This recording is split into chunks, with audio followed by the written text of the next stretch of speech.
కలిసి చదువుకుంటాం. ఆదికాండము 3వ అధ్యాయము 21 అందరం కలిసి ప్రార్థనాపూర్వకంగా చదువుకుంటాం.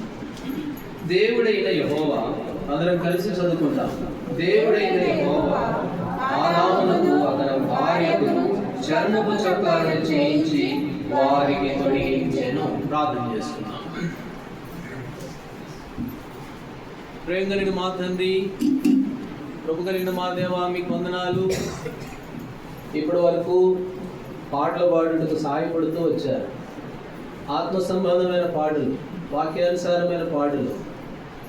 మా స్వరాలు కాదు కానీ పాటల్లో ఉన్నట్లుగా ప్రభా మిమ్మల్ని మేము గణపరచుట్లో సహాయపడినందుకే స్తుతిస్తూ ఉన్నాం. భక్తుడు అన్నాడు, యాత్రికుడనైన నేను నా బసలో పాటలు పాడుటకు నీ కట్టడులు హేతువులాయను అని. అవును, మేము పాడిన పాటలన్నీ మీ కట్టడలను, మీ వాక్యమును అనుసరించి పాడిన పాటలు. అట్లు పాటల ద్వారా మీ నామానికి మహిమ తెచ్చుకున్నందుకే మీకు వందన స్తోత్రం. అయితే ప్రభా, మేము పాటలతో మాత్రమే కాదు, వ్యక్తిగతంగా కూడా మా హృదయాలు మీ దగ్గర కుమ్మరించాలి. అది మీకు ఎంతో ఇష్టమైన బలి. మా విరిగి నలిగిన హృదయము మీరు అలక్ష్యం చేయరు, నిర్లక్ష్యం చేయరు. అలాంటి బలిని మీరు కోరుకున్నారు. ఆ బలిని హృదయపూర్వకంగా మేము సమర్పించుకోగలుగుతాము. మీ వాక్యమును మాకు ప్రభా బలపరుస్తూ రండి. మీ వాక్యమును మేము ఆధారం చేసుకొని మేమేమై ఉన్నామో, మీరు మమ్మల్ని ఎలాగూ మారుస్తూ వచ్చారో, ఎలాగూ చేస్తూ వచ్చారో, ఈ సంగతులన్నీ మీ వాక్యంలో మేము ఎరిగిన వారమై కృతజ్ఞత హృదయము భావముతో సాగిలపడి మిమ్మల్ని ఆరాధించగలను మమ్మల్ని అందరినీ సిద్ధపరచు. మీ దాసుని నేను ఎంతో బలహీనుడను ప్రభా, మీరు బలపరిచి నిలబెట్టింది ఎంత మాత్రం కూడా నిలబడలేని వాడు కనుక మీ సహాయాన్ని కోరుతూ ఉన్నారు. కృప చూపండి. ఇంకా ఎవరైనా రావాల్సిన వారు ఉంటే మా మధ్యకు మీరే నడిపించండి. యేసు ప్రభు వారి నామంలో ప్రార్థించి వేడుకుంటున్నాము తండ్రి, ఆమేన్.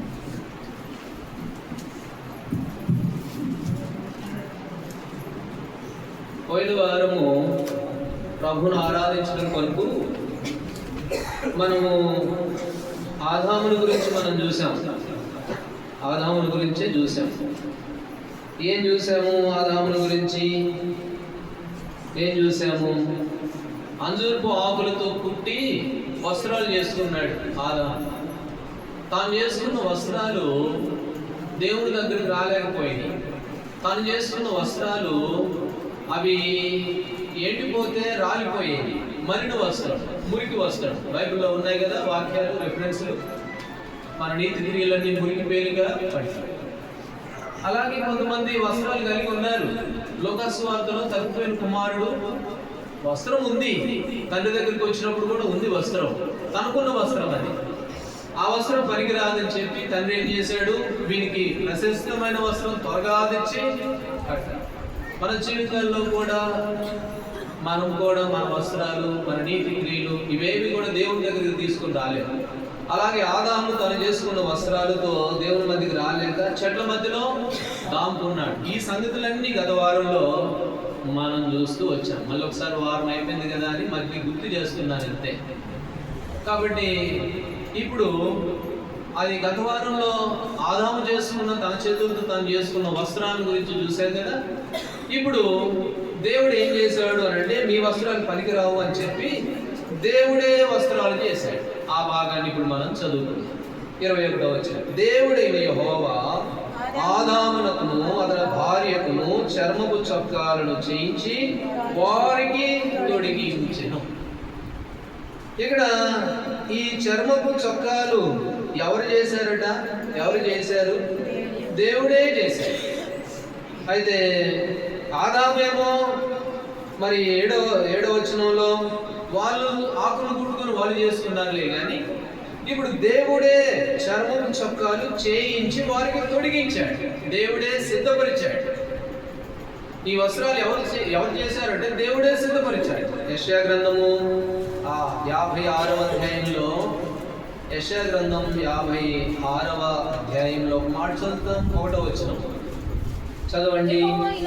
యెహోవా ఇలాగూ సెలవిచ్చుచున్నాడు, నా రక్షణ వచ్చుటకు సిద్ధముగా ఉన్నది, నా నీతి వెళ్ళటకు సిద్ధముగా ఉన్నది.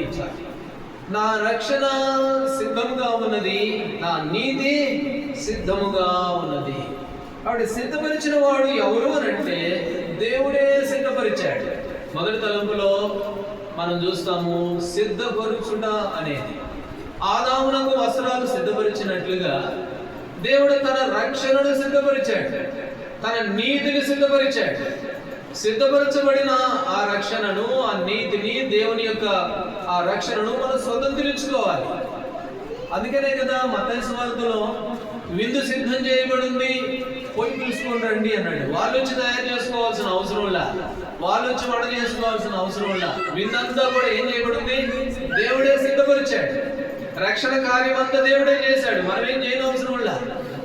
కాబట్టి మనం దాన ధర్మాలు చేస్తేనో, లేకపోతే మరో అనేక స్థలాలకు వెళ్ళి తలనీళ్ళు ఇస్తేనో వచ్చి మనం చేసుకోవాల్సిన అవసరంలా, మనం సిద్ధపరచాల్సిన అవసరంలా. దేవుడే తానే రక్షణను సిద్ధపరిచాడు, దేవుడే తానే వస్త్రములు సిద్ధపరిచాడు ఆదాము అవ్వలకు. అంతేకాదు హెబ్రీయులకు రాసిన పత్రిక 11వ అధ్యాయంలో, హెబ్రీ 11వ అధ్యాయము 16వ వచనం, 11వ అధ్యాయము 16వ వచనం. అయితే వారు మరి శ్రేష్టమైన దేశమును అనగా పరలోక సంబంధమైన కోరుచున్నారు, అందుచేత తాను వారి దేవుడు అనిపించుకున్నటకు కూర్చి సిగ్గుపడడు. ఏలయనగా ఆయన వారి కొరకు ఒక పట్టణమును సిద్ధపరిచి ఉన్నాడు. వారి కొరకు, రక్షణ పొందిన వారి కొరకు, అనగా ఇక్కడ ఉన్నటువంటి నీ కొరకు, నా కొరకు ఆయన ఏం సిద్ధపరిచాడంట? ఒక పట్టణమును సిద్ధపరిచాడు. ఆ పట్టణం సిద్ధపరచబడిన పట్టణంలో నువ్వు నేను ఉండాలనేది దేవుని సంకల్పం. అందుకనే యోహాను సువార్త 14వ అధ్యాయంలో అన్నాడు, నేను తండ్రి దగ్గరికి వెళ్తున్నానయ్యా, నా తండ్రి దగ్గర చాలా నివాసములు కలవు, నేను వెళ్ళి మీకు స్థలము సిద్ధపరుస్తాను.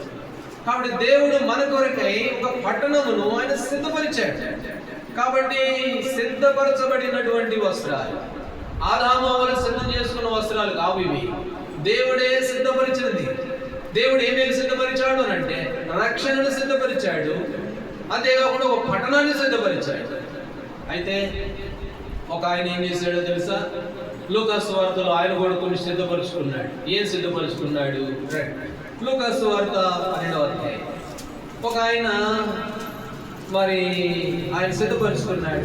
ఏం సిద్ధపరుచుకున్నాడు అని అంటే లూకా సువార్త 12వ అధ్యాయము 20వ లేక 19వ వచనం చదవండి. 19వ వచనం. నా ప్రాణముతో ప్రాణమా అనేక సంవత్సరములకు విస్తారమైన ఆస్తి నీకు సమకూర్చబడి ఉన్నది, సుఖించుము, తినుము, త్రాగుము, సంతోషము, చెప్పుకొందును అనుకొనెను. అయితే దేవుడు, వెర్రివాడా, ఈ రాత్రి ప్రాణం అడుగుచున్నాను, నువ్వు సిద్ధపరిచినవన్నీ ఎవరి మగును? ఏడొక ఆయన ఉన్నాడు, ఆయన సిద్ధపరుచుకున్నాడు. ఏమేమి సిద్ధపరుచుకున్నాడు అంటే అనేక సంవత్సరాలకు కావాల్సిన ధనాన్ని సిద్ధపరుచుకున్నాడు. ఓ ఇక నీకేం పర్వాలేదు, నీకు ఆరోగ్యం బాగానే ఉంటుంది, డబ్బు ఉంది, పొలాలు ఉన్నాయి, బంగారం ఉంది, అన్నీ ఉన్నాయి, నేను అన్ని సిద్ధపరిచాను నా ప్రాణమా అని అంటే అప్పుడు ప్రభు అంటున్నాడు, ఓ వెర్రివాడా, నువ్వు సిద్ధపరిచినవన్నీ ఎవరివి అవుతాయి చెప్పు. నువ్వు కూడా చాలా సిద్ధపరుచుకున్నావు కదా, నువ్వు చాలా ఏర్పాటు చేసుకున్నావు కదా, అయితే నువ్వు సిద్ధపరిచినవన్నీ ఎవరి వగును? మత్తయి సువార్త 25వ అధ్యాయం. మత్తయి సువార్త 25వ అధ్యాయంలో కుడివైపు ఉన్న వారిని, ఎడవైపు ఉన్న వారిని చూసి ప్రభు ఒక మాట అన్నాడు. 34వ వచనం, 25 మత్తయి సువార్త 34, 25వ అధ్యాయం 34. అప్పుడు రాజు తన కుడివైపు ఉన్న వారిని చూచి, నా తండ్రి చేత ఆశీర్వదింపబడిన వారులారా రండి, లోకము పుట్టినది మొదలుకొని మీ కొరకు సిద్ధపరచబడిన రాజ్యమును స్వతంత్రించుకోండి. ఆ తర్వాత 41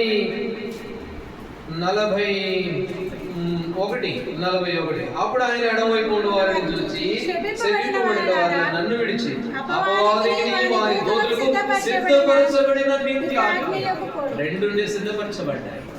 ఒకటి దేవుని ద్వారా ఆశీర్వదించబడిన వారి కొరకై దేవుడు సిద్ధపరచబడిన రాజ్యం, అది నిత్య రాజ్యం, పరలోకం. అయితే ధనవంతుడు కదా తన ప్రాణమునకు అన్ని సిద్ధపరుచుకున్నట్లుగా దేవుని భయం లేకుండా, దేవుడంటే గౌరవం లేకుండా, దేవుని యందు విశ్వాసము, మరి దేవుని కార్యాల పట్ల శ్రద్ధ, ఇవేమి దేవుని వైఖరి అనేది లేకుండా జీవించిన వ్యక్తికి 41వ వచనంలో ఏమనుంది?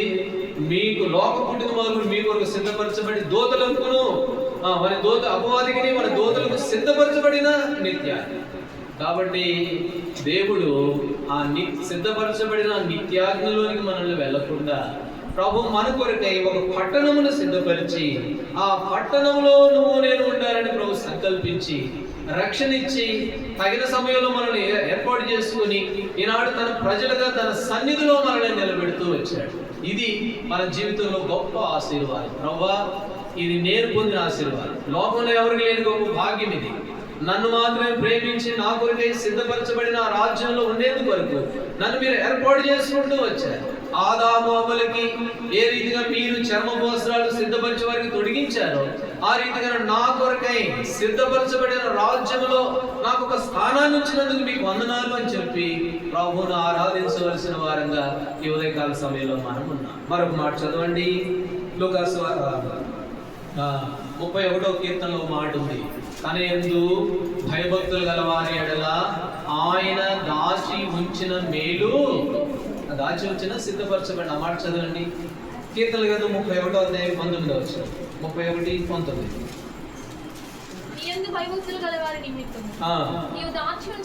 మేలు ఎంతో గొప్పది, నరులను నేను ఆశ్రయించిన వారి నిమిత్తం నీవు సిద్ధపరిచిన మేలు, నువ్వు సిద్ధపరిచిన మేలు ఎంతో. దేవుడే సిద్ధపరిచిన వస్త్రాలు. ఇక ఎన్నో రెఫరెన్సులు ఉన్నాయిలే కానీ నోవాహుని గురించి ఒక మాట చదువుదాం. హెబ్రీలకు రాసిన పత్రిక 11వ అధ్యాయం 11వ అధ్యాయం హెబ్రీ 11:7 వచనం. నోవాహుని గురించి ఒక చక్కటి మాట. తాను తన కుటుంబం కొరకు ఏం చేస్తూ వచ్చాడు అనేది ఇక్కడ రాయబడింది. విశ్వాసమును బట్టి నోవాహు అది వరకు చూడని సంగతుల గురించి దేవుని చేత హెచ్చరింపబడి భయభక్తులు గలవాడై తన ఇంటి వారి రక్షణ కొరకు ఒక ఓడను సిద్ధం చేసెను. తన ఇంటి వారి బాగోగుల కొరకు, తన ఇంటి వారి క్షేమం కొరకు, తన సంతానం అభివృద్ధి కొరకు, తన కుటుంబం ఆశీర్వాదం కొరకు ఏం సిద్ధపరిచాడంట నోవాహు? ఈ ఓడను సిద్ధపరుచుకున్నాడు. ఇదే రక్షణ.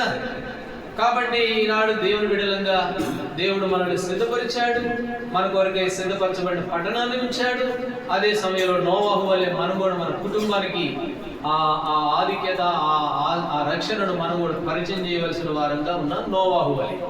అందుకనే దేవుడు అన్నాడు, వారి కొరకై సిద్ధపరిచిన మేలు ఎంతో. ఇంకొక మాట, కీర్తనల గ్రంథం 50వ అధ్యాయం 23వ వచనం. కీర్తనల గ్రంథం 50వ అధ్యాయము 23వ వచనం, చివరి వచనం. స్తుతియాగము అర్పించువాడు నన్ను మహిమపరచుచున్నాడు, నేను వారికి దేవుని రక్షణ కనపరచినట్లు వాడు మార్గము సిద్ధపరచుకొనెను. కాబట్టి ఎవరైతే నన్ను స్తుతిస్తారో, ఎవరైతే నన్ను ఆరాధిస్తారో, ఎవరైతే నన్ను ఘనపరుస్తారో వాడు తనకు మార్గమును సిద్ధపరచుకున్నాడు. నిజమే, ఈనాడు ప్రభును ఆరాధించే నువ్వు నేను మార్గమును సిద్ధపరచుకున్నాం. ఏమిటి మార్గము అని అంటే రక్షణ అనేటువంటి మార్గం. కాబట్టి దేవుడు ఏర్పాటు చేసి సిద్ధపరచబడిన మార్గం. ఈ మార్గంలో దేవుడు నిన్ను ప్రవేశపెట్టాడు. ఆదాము అవ్వలు వారి జీవితంలో వారు చేసుకున్న వస్త్రాలతో దేవుని ముందుకు రాలేరు. వారు చేసుకున్న వస్త్రాలతో సిద్ధపరచబడిన పట్టణంలో ఉండలేరు. అందుకని దేవుడే వారి కొరకు వస్త్రాన్ని చేసి, వారి కొరకు సిద్ధం చేసి, సిద్ధపరిచి వారికి తొడిగించినట్లుగా మొదటి తలంపులో చూస్తాం. ఆ రీతిగానే ప్రభు కూడా మన కొరకై సిద్ధపరచబడిన రక్షణను ఈనాడు మనకు అనుగ్రహిస్తూ వచ్చాడు. సరే, ఇప్పుడు రెండవ విషయానికి రండి. నిర్గమాకాండము 28వ అధ్యాయం. నిర్గమాకాండము 28వ అధ్యాయంలో మరి ఈ వస్త్రముల గురించి మరొక మాట. 4వ వచనం చదవండి. 4వ వచనం. పతకము, ఎఫోదు, నిలువుటంగి, విచిత్రమైన చొక్కాయి, పాగా, గడ్డియు వారు కొట్టవలసిన వస్త్రములు. అతడు నాకు యాజకుడై ఉండునట్లు వారు నీ సహోదరుడైన అహరోనుకును అతని కుమారులకును ప్రతిష్ఠిత వస్త్రములను కుట్టవలెను. ప్రతిష్ఠిత వస్త్రములు అనే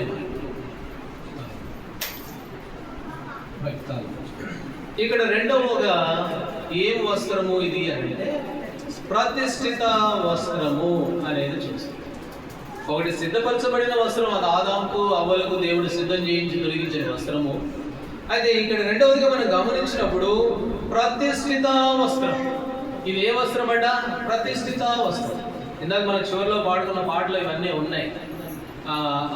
ఆ చరణాన్ని నేను పాడలేదు కానీ సమయం సరిపోదని. ఇక్కడ ఈ 4వ వచనంలో ఉన్న మాట, పదకము, ఎపోదు, నిలువుటంగి, విచిత్రమైన చొక్కాయి, పాగా, ధట్టి, వారు కుట్టవలసిన వస్త్రం, ఈ యాజక వస్త్రం. అయితే ఈ వస్త్రం గురించి ఏమన్నా ప్రతిష్ఠిత వస్త్రములు కుట్టవలెను. ప్రతిష్ఠిత వస్త్రం ద్వితీయోపదేశకాండములో 7వ అధ్యాయం. ద్వితీయోపదేశకాండం 7వ అధ్యాయం. ఏమిటి ప్రతిష్ఠిత అని అంటే రండి, 7వ అధ్యాయము 6వ వచనం. 7:6. నీవు నీ దేవుడైన యెహోవాకు ప్రతిష్ఠిత జనము, నీ దేవుడైన యెహోవా భూమి మీద ఉన్న సమస్త జనముల కంటే నిన్ను ఎక్కువగా ఇచ్చి నిన్ను తన స్వకీయ జనముగా ఏర్పరచుకొనెను. ఆ కింది మాటలో, మీరు సర్వజనముల కంటే విస్తారమని యెహోవా మిమ్మల్ని ప్రేమించి ఏర్పరచుకోలేదు. సమస్త జనుల కంటే మీరు తక్కువే, లెక్కలు తక్కువే. అయినా కూడా దేవుడు ఏం చేశాడంట? ప్రతిష్ఠిత జనముగా దేవుడు మనల్ని ప్రేమించాడు. ఇప్పుడు నువ్వు నేను ఎవరు అంటే మనకి ఏ వస్త్రం ఇవ్వబడింది అని అంటే, ఒకటి సిద్ధపరచబడిన వస్త్రము, ఆదాము అవ్వలకి సిద్ధపరిచిన వస్త్రం వలె, అది రక్షణ అనే వస్త్రము. రెండవది ప్రతిష్ఠిత వస్త్రము. ఇప్పుడు నువ్వు నేను దేవునికి ఏమైపోయాము అని అంటే ప్రతిష్ఠిత జనం. ఈ ప్రతిష్ఠిత అనేటువంటి వస్త్రాన్ని దేవుడు మనకి ఇచ్చాడు. అందుకనే ఇర్మియా గ్రంథం 1వ అధ్యాయం 5వ వచనంలో ఇర్మియాతో దేవుడు ఒక మాట అన్నాడు. ఏమన్నాడు? తల్లి గర్భమునే ఎరిగి నన్ను ప్రేమించెన్, తల్లిని మించిన ప్రేమ చూపిన మరువని ప్రేమ. చదవండి ఇప్పుడు ఇర్మియా గ్రంథం 1వ అధ్యాయం 4-5 వచనాలు కలిసిపోయింది. యెహోవా వాక్కు ప్రత్యక్షమైన ఇలాగ సెలవిచ్చెను, గర్భములో నేను నిన్ను రూపింపక మునిపే నిన్నెరిగితిని, నీవు గర్భం నుండి బయలుపడక మునిపే నేను నిన్ను ప్రతిష్ఠించితిని. గర్భంలో ఉన్నప్పుడే ప్రభు ఎరిగాడు. మనం అది ఆ చరణం కూడా పాడుకున్నాము. కాబట్టి తల్లి గర్భంలో మనం ఉన్నప్పుడే దేవుడు మనల్ని ఎరిగాడు. ఎరిగి ఆయన ఏం చేశాడంట? నేను నిన్ను ప్రతిష్ఠించితిని. ప్రతిష్ఠించబడినటువంటి జనం, ప్రతిష్ఠిత అనే వస్త్రాన్ని దేవుడు మనకి ఇచ్చాడు. సిద్ధపరచబడిన వస్త్రము రక్షణ, ప్రతిష్ఠితమైన వస్త్రము అనగా ఏర్పాటు చేసుకున్నటువంటి వస్త్రం. లోకము పుట్టక మునిపే దేవుడు మనల్ని ఏర్పాటు చేసుకున్నాడు.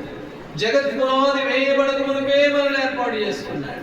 తల్లి గర్భంలో నువ్వు నేను రూపింపబడక మునిపే మనల్ని ఆయన ఏర్పాటు చేసుకున్నాడు. మనం ఎవరమి అని అంటే ద్వితీయోపదేశకాండంలో చదువుకున్నట్లుగా సమస్త జనుల కంటే మనం తక్కువ అయినప్పటికీ ఆయన మనల్ని ప్రేమించి ఆయన ఎక్కువగా ఇచ్చాడు కాబట్టి ఆయన కన్నులు మనం పిండంగా ఉన్నప్పుడే మనల్ని చూస్తాయి. తల్లి గర్భంలో మనం ఉన్నప్పుడే దేవుడు ఆయన కన్నులు మనల్ని చూస్తాయి. కాబట్టి నువ్వు నేను ఎవరు అనంటే మనము ప్రతిష్ఠితమైన జనము, సామాన్యులు కాదు. ప్రతిష్ఠిత వస్త్రము ధరించినటువంటి జనం. అందుకనే దేవుడిని రెండవదిగా ప్రభువును ఆరాధించాలి. ప్రభా, ఏ యోగ్యత ఉంది నాలో, ఏమంతా మంచితనం ఉంది నాలో, ఎంత దుర్మార్గుడు, ఎంత దుష్టుడును, నా మూర్ఖత వల్ల కలిగిన గాయములు, దుర్వాసన కలిగినవి, మూర్ఖత చేసిన పనులు ఉన్నాయిగా అవి. కాబట్టి వెనక్కి తిరిగి చూసుకుంటే నా తల మించిపోయి పొర్లిపోయి ఉన్నాయి. అందుకని తలెత్తి చూడలేనని దోషాలు నన్ను కప్పుకొని ఉన్నాయి. అట్లాంటిది నా బ్రతుకు, నా జీవితం. అయితే నీవు నన్ను ప్రతిష్ఠిత జనముగా ఎంచావు. ఎంత గొప్ప ప్రేమ, ఎంత గొప్ప కనికరం మీది, మీ ప్రేమ ఎంత గొప్పది అని చెప్పి మనము రెండవదిగా కృతజ్ఞత కలిగి ప్రభువును ఆరాధించవలసిన వారంగా ఉన్నాం. కీర్తన గ్రంథం 135వ అధ్యాయం 4వ వచనం. 135:4. యెహోవా తన కొరకు యాకోబును ఏర్పరచుకొనెను, తన స్వకీయ ధనముగా ఇశ్రాయేలును ఏర్పరచుకొనెను. యెహోవా తన కొరకు యాకోబును ఏర్పరచుకొనెను, తనకు స్వకీయ ధనముగా ఇశ్రాయేలును ఏర్పరచుకొనెను. దీని గురించి కూడా కురియన్ గారు పాట రాశాడు. అది మన సీఎన్ గీతాలు లేదు కానీ ఇంకో సీఎన్ గీతాలు చిన్న పాటల పుస్తకాలు ఉన్నాయి, అందులో ఉంటుంది ఆ పాట. యెహోవా యాకోబును నీకై ఏర్పరచుకొంటివి, ఇశ్రాయేలును స్వకీయ ధనముగా ఏర్పరచుకొంటివి. కాబట్టి దేవుడు యాకోబుని ఏర్పాటు చేసుకున్నాడు, ఆయన తన స్వకీయ ధనముగా ఏర్పాటు చేసుకున్నాడంట. ఒక ఆయన అన్నాడు, భక్తుడు, నేను పైకి వెళ్ళి ప్రభుని అడుగుతాను, ప్రభువా నీ ఆస్తి చూపెట్టు ప్రభువా అని అడుగుతాను నేను అని ఒక ఆయన అన్నాడంట. ఒక ఆయన అన్నాడండి, పైకి వెళ్ళిన తర్వాత ప్రభు దగ్గరికి వెళ్ళిన తర్వాత, ప్రభా నీ ఆస్తి ఎంత పెద్దది, నీ ధనం ఎంతలో ఉంటుంది, ఒకసారి చూపెట్టువా అని అంటే, అప్పుడు ప్రభు అంటాడంట, నువ్వే నా ధనం అని అంటాడు.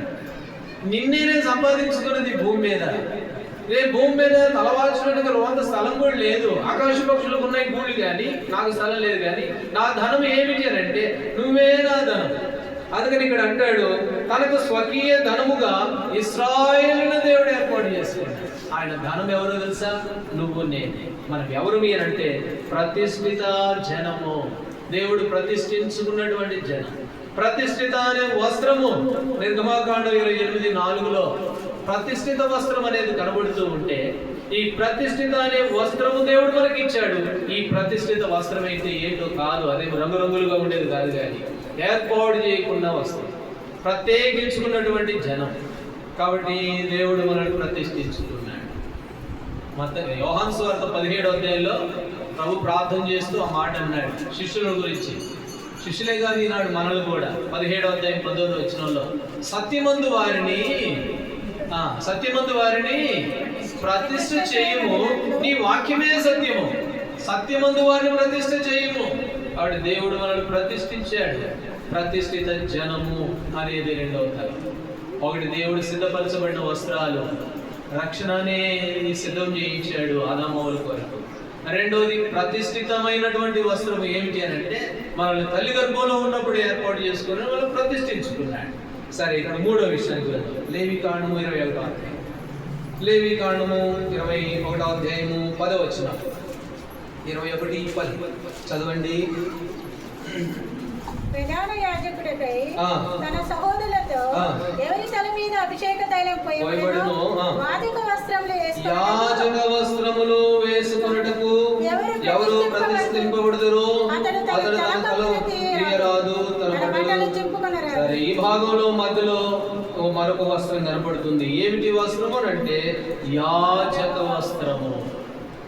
ఒకటి చర్మపు చొక్క, చర్మపు వస్త్రం, అది సిద్ధం చేయబడిన వస్త్రం, రక్షణని దేవుడు సిద్ధపరిచాడు.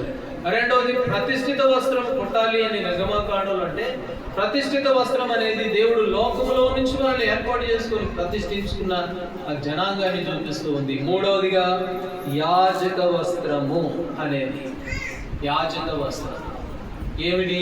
యాజక వస్త్రము నిర్గమాకాండం 30వ అధ్యాయం. నిర్గమాకాండం 30వ అధ్యాయము 30వ వచనం. నిర్గమాకాండము 30:30వ వచనం.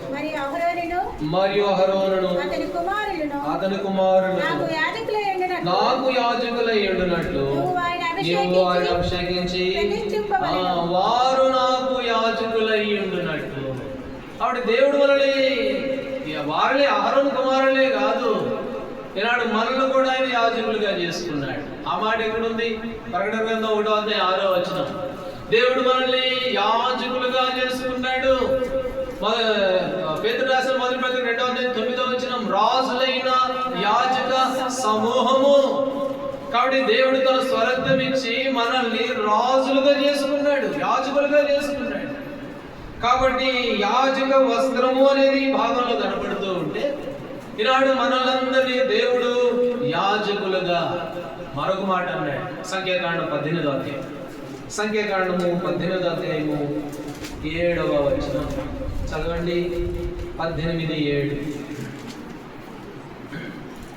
కాబట్టి నీవును నీ కుమారులు బలిపీఠం పనులన్నిటి విషయంలోనూ యాజకత్వం జరిపించుచు సేవ చేయవలెను.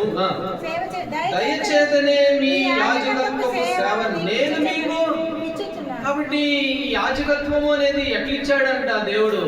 దయచేతనే. దేవుడు దయచేతనే, దేవుని కనికరం చొప్పుననే. నువ్వు నేను దానికి సరిపోయిన వారు కాదు, దానికి అర్హత కలిగిన వారు కాదు, కానీ దేవుడు తన దయచేతనే మనల్ని రాజులైన యాజక సమూహంగా దేవుడు చేశాడు. ఈనాడు మనం రాజులైన యాజక సమూహం. చదవండి ఆ మాట. ప్రకటన గ్రంథం 1వ అధ్యాయం 6వ వచనం. 6వ వచనమా 9వ వచనమా? 6వ వచనం చదవండి. మనలను ప్రేమించుచు తన రక్తము వలన మన పాపములను మనల్ని విడిపించిన వారికి మహిమయు ప్రభావమును యుగములు కలుగును గాక. ఆమేన్. ఆయన మనలను తన తండ్రి యొక్క దేవునికి ఒక రాజ్యముగాను యాజకులుగాను దేవుడు చేశాడు. కాబట్టి యాజకులుగా దేవుడు మనల్ని చేశాడు. అందుకని ఆ పాట పాడుకున్నాం. యాజక ధర్మము నెరిగి యేసునికే సేవ ప్రేమతో నరిపుడు. కాబట్టి అహరోను ప్రధాన యాజకుడికి గుర్తయితే అతని కుమారుడు విశ్వాసులకు గుర్తు. ఆ పాటలో ఉంది ఆ భావం. 2 మొదటి చరణం. కాబట్టి మనం ఎవరున్నారంటే యాజక సమూహం. దేవుడి యాజక వస్త్రాలు, లేవీకాండం 21:10లో చదువుకున్నట్లుగా యాజక వస్త్రాలు అనేది కనబడుతూ ఉంటే, మూడవదిగా దేవుడు మనకిచ్చిన వస్త్రం ఏమిటి అంటే యాజక వస్త్రం. ఇది దయచేతనే ఇవ్వబడిన యాజక వస్త్రం. తను మనల్ని ప్రేమించి తన రక్తం వల్ల మనల్ని విడిపించి ఒక రాజ్యముగాను యాజకులుగా దేవుడు మనల్ని చేసుకున్నాడు. అయితే ఎందుకు యాజకులు ఏం చేస్తారు చెప్పండి? ఏం చేస్తారు యాజకులు? దేవుని సేవ చేస్తారు, దేవునికి పని చేస్తారు. చదవండి అన్నమాట. రండి, కీర్తనల గ్రంథం 94. కీర్తనల గ్రంథం 94వ అధ్యాయము 14వ వచనం. యెహోవా తన ప్రజలను ఎడబాయువాడు కాడు, తన స్వాస్థ్యమును విడనాడు వాడు కాడు. కాబట్టి ఇంకొక చోట ఇదే కీర్తనలో 33లో నా పానీయ భాగము నా స్వాస్థ్యము నీవే అని అంటాడు. అయితే నిర్గమాకాండం 19వ అధ్యాయంలో యాజకులకు స్వాస్థ్యం ఏమిటి అని అంటే దేవుడే, నేనే. ఆ మాట చదవండి. నిర్గమాకాండం 19వ అధ్యాయం 6వ వచనం. నిర్గమాకాండం 19:6. 19వ అధ్యాయం 6వ వచనం. సమస్త భూమి నాదే కదా, మీరు నాకు యాజక రూపమైన రాజ్యముగాను పరిశుద్ధమైన జనముగాను ఉందిరని చెప్పుము. నీవు ఇశ్రాయేలుతో పలకవలసిన మాటలు నీవే అని చెప్పగా. కాబట్టి మనము ఆయనకి ఎవరు అంట? పరిశుద్ధ జనము, యాజక రూపం. మన స్వాస్థ్యము, మన పానీయ భాగము ఆయన. కాబట్టి ఈ యాజకులు దేవుని దయచేత యాజకులుగా దేవుడు మనల్ని చేసుకుంటూ వచ్చాడు. ఇది మూడో వస్త్రం, యాజక వస్త్రం. సరే, మరొక మాట చెప్పి నేను ముగిస్తాను. నిర్గమాకాండం 31వ అధ్యాయము 10వ వచనం. నిర్గమాకాండము 31:10. యాజక సేవ చేయనట్లు సేవా వస్త్రములను యాజకుడైన అహరోను యొక్క ప్రతిష్ఠిత వస్త్రములు కుమారుల వస్త్రములను. ఇక్కడ యాజక సేవ చేయనట్లు సేవా వస్త్రములు అనేది మనం చూస్తాం. సేవా వస్త్రం. కాబట్టి ఇది 4వ వస్త్రం. దేవుడు ఆదామునకు అవ్వనకు చర్మపు చొక్కాలు అనగా వస్త్రాలు చేయించి వారికి తొడిగించాడు. ఆ తొడిగించిన వస్త్రాలు అక్కడ చర్మపు చొక్కాలే కానీ ఇక్కడున్న నీకు నాకు ఇంకా మరి ఎక్కువ వస్త్రాలు దేవుడు ఇచ్చాడు. ఆ వస్త్రాల గురించి మనం ధ్యానం చేస్తూ ఉన్నాం. ఏమిటి వస్త్రం అంటే సిద్ధపరచబడిన వస్త్రము. ఆదాము వల్ల రక్షణ దేవుడు సిద్ధపరిచాడు. నోవాహు తన ఇంటి వారి కొరకు ఓడను సిద్ధపరచుకున్నట్లుగా దేవుడు మనల్ని రక్షణ ఒక పట్టణం సిద్ధపరిచాడు. ఆ పట్టణంలో మనం ఉండాలని దేవుని సంకల్పం. అయితే మనం ఏం చేసాము అని అంటే ధనవంతుడి కదా సిద్ధపరచుకున్నట్టు అనేకం సంపాదించుకుంటాం. మనవి కాదు, ఇందుకు బయట ఉన్న గతంలో ఉన్న ప్రజలు లేకుండా వెలుపుడు ప్రభుని ఎరగని వారు లోపల అన్ని సిద్ధపరచుకుంటూ ఉన్నారు. వెర్రివాడని ప్రభు అంటాడు, సిద్ధపరిచిన వాళ్ళు ఏమవుతాయి అంటాడు. అయితే వాటికంటే ప్రాముఖ్యమైనది, విలువైనది దేవుడు మనకు ఒక పట్టణాన్ని సిద్ధపరిచి దానికి రాజులు, దానికి వారసులుగా దేవుడు మనల్ని చేశాడు. ఇది మన జీవితంలో దేవుని ద్వారా పొందుకున్న గొప్ప ఆశీర్వాదం. ఇది గొప్ప దీవెన. అంటే దీవెన అంటే మరి డబ్బులని, ఉద్యోగమని, ఇంకో ఆస్తిని, ఇట్లాంటివి కాదు. ఇది ఎవరు కూడా సంపాదించుకోలేని దీవెన. సిద్ధపరచబడిన పట్టణం. దేవుడు మనకి ఆ వస్త్రము ఇచ్చాడు. రెండవది ఏ వస్త్రము అని అంటే, రెండవది ఏ వస్త్రము? ప్రతిష్ఠిత జనం. 1 కొరింథీ 1:29 ఏం రాయబడింది? ఎన్నిక లేని వారు, నీచులం, దౌర్భాగ్యం, ఏమాత్రం యోగ్యత లేని వారు. 1 కొరింథీ 1:29. అయితే దేవుడు మనల్ని ఏం చేశాడు? యాకోబును ప్రేమించి తనకు స్వకీయ ధనంగా ఏర్పాటు చేసుకున్నాడు. ఎప్పుడు? తల్లి గర్భంలో ఉన్నప్పుడే ప్రతిష్ఠించాడు మనల్ని. తల్లి గర్భంలో ఉన్నప్పుడే నిన్ను నన్ను ఏర్పాటు చేసుకుని ప్రతిష్ఠిత జనము మనల్ని ఎక్కువగా ఇచ్చాడు ద్వితీయోపదేశకాండం. కాబట్టి మూడవది యాజక వస్త్రము. యాజక వస్త్రము అనేది దేవుని దయచేతనే ఇచ్చాడు. దేవుని ఆరాధించడానికి ఏ యోగ్యత ఉందండి? మనకి ఏ యోగ్యత ఉంది? ఏ అధికారం ఉంది? లోకంలో అయితే ఫలానా వాళ్ళే దేవుడిని పూజించాలి, ఆ యాజకత్వం చేయాలి, వాళ్ళు మాత్రమే లోపలికి వెళ్ళాలి, మిగతా వాళ్ళు వెళ్ళడానికి లేదు, ఆ వెలుపటే ఉండాలి అని అంటారు. కానీ ఇవాళ మనము మత్తయి సువార్త 18లో ఎక్కడైతే 2-3 కూడి నా నామంలో కూడి ఉంటారో వారి మధ్యలో నేను ప్రభు మన మధ్యలో ఉన్నాడు, ఆయన దగ్గర మనం కూర్చున్నామంటే ఎంత గొప్ప అది! ఇది గొప్ప ఆశీర్వాదం. అందుకనే ఆశ్చర్యకరమైన వెలుగులోనికి తీసుకొచ్చి రాజులైన యాజక సమూహంగా దేవుడు చేశాడు. మనమే యాజకులు. దేవుడు యాజకులుగా నిన్ను నన్ను చేశాడు. మూడవదిగా సేవ. నాలుగవదిగా సేవా వస్త్రము అనేది భాగంలో మనం చూస్తాం. ఏమిటి సేవ అని అంటే, ప్రభువైన యేసుక్రీస్తు వారి గురించి మార్కు సువార్త 10:45 మాట ఉంది. ఏమనుంది? మనుష్య కుమారుడు, మార్కు సువార్త 10:45, మనుష్య కుమారుడు పరిచారం చేయించుకున్నట్టుకు రాలేదులే గాని ఆ పరిచారం చేయుటకును అనేకులకు ప్రతిగా తన ప్రాణుడు క్రయధనంగా చెల్లించడానికి వచ్చాడు. ఆయన శ్రమ చేయడానికి వచ్చాడు. యేసు ప్రభువారు యోహాను సువార్త 11:11 భోజనంలో కూర్చొని ఉన్నారు. అందరూ యేసు ప్రభువారు కూడా కూర్చొని భోజనానికి కూర్చొని ఉంటే అప్పుడు ఏం చేస్తూ వచ్చారు? వెంటనే యేసు ప్రభువారు పైకి లేచి నడుముకు తువాలు కట్టుకొని భోజన భక్తిలో నుండి లేచి, మనం ఏం చేస్తాం? ఎవరన్నా అన్నం తింటా ఉంటే వాళ్ళ ఇంటికి వెళ్తే అన్నం తింటా ఉంటారు.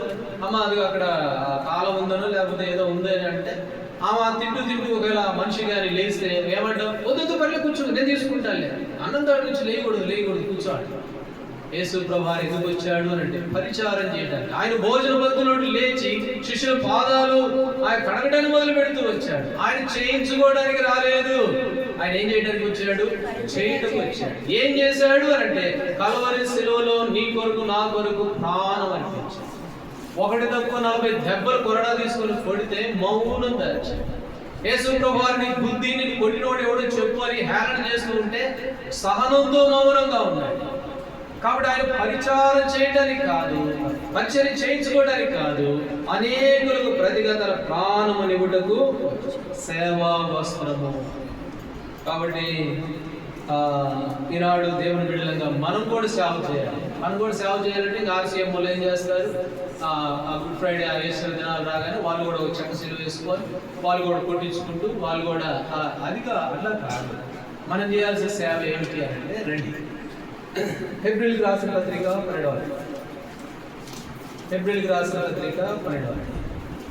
12వ అధ్యాయము 29వ వచనం, ఆ చివరి మాట. వినయ భయభక్తులతో దేవునికి ప్రీతికరమైన సేవ చేయుదుము. ప్రీతికరమైన సేవ. రోమీయులకు రాసిన పత్రిక 15వ అధ్యాయం. 15వ అధ్యాయము 30వ వచనం చదవండి. సహోదరులారా, నేను మీ యాదలో ఉన్న అవిధేయులను చేతుల్లో నుండి తప్పింపబడి యెరూషలేములో చేయవలసిన ఈ పరిచర్య పరిశుద్ధులకు ప్రీతికరమగునట్లు దేవుని చిత్తం వలన ప్రీతికరమగు పరిచర్య, ప్రీతికరమైన సేవ. ఏమిటి ప్రీతికరమైన సేవ? ఏమిటి ప్రీతికరమైన పరిచర్య? సమూయేలు గురించి మాట ఉంది. మొదటి సమూయేలు గ్రంథం 2వ అధ్యాయంలో బాలుడకు సమూయేలు తన దేవుని ఎదుట తన దేవుని దగ్గర ఏం చేస్తున్నాడట? పరిచర్య చేయించుండెను అనే. ఎవరు? బాలుడకు సమూయేలు ఏం పని చేస్తాడండి? ఈ టేబుల్ ఎత్తమంటే ఎత్తగలడా? బాలుడు చేయలేడు. కానీ దేవుని మందిరంలో ఉంటూ, దేవుని ఘనపరుతూ, దేవుని స్వరాన్ని వింటూ, దేవునితో సహవాసాన్ని కలిగి ఉన్నాడు. ఇది ప్రీతికరమైన సేవ. కాబట్టి నాడు దేవుని బిడ్డలంగా వారం వెంబడే వారం, ఒక వారం నుంచి మరొక వారానికి మనం తీసుకొని రాబడ్డాం. మనమును దేవుని సన్నిధిలో ప్రీతికరమైన సేవ చేయవలసిన వారు. సేవా వస్త్రం ఏమిటి? సేవ అంటే సమూయేలు దేవుణ్ణి ఆరాధించి ఘనపరిచి దేవునితో సహవాసాన్ని కలిగి ఉన్నట్లు, దేవునితో మరి సన్నిహిత్యం కలిగినట్లుగా మనమును ప్రభువా నీవు చేసిన మేలు విషయమై, మీరు చేసినటువంటి ఆశ్చర్యమైన కార్యాలను బట్టి, మీరు నాకు ఇచ్చిన వస్త్రాలను బట్టి, ఏమేమి వస్త్రాలు అంటే 4 రకాల వస్త్రాలు: యాజక వస్త్రము, ప్రతిష్ఠిత వస్త్రము, సిద్ధపరచబడిన వస్త్రము, సేవా వస్త్రము. సేవ దేవుని ఆరాధించడమే సేవ, దేవునికి ఇష్టమైన సేవ, ప్రీతికరమైన సేవ. కాబట్టి ఈ సమయంలో దేవుడు మనల్ని ప్రేమించి మనకిచ్చినటువంటి ఆశీర్వాదాలను బట్టి ప్రభువును ఆరాధించి ప్రభువును స్తుతించే వారంగా మనము.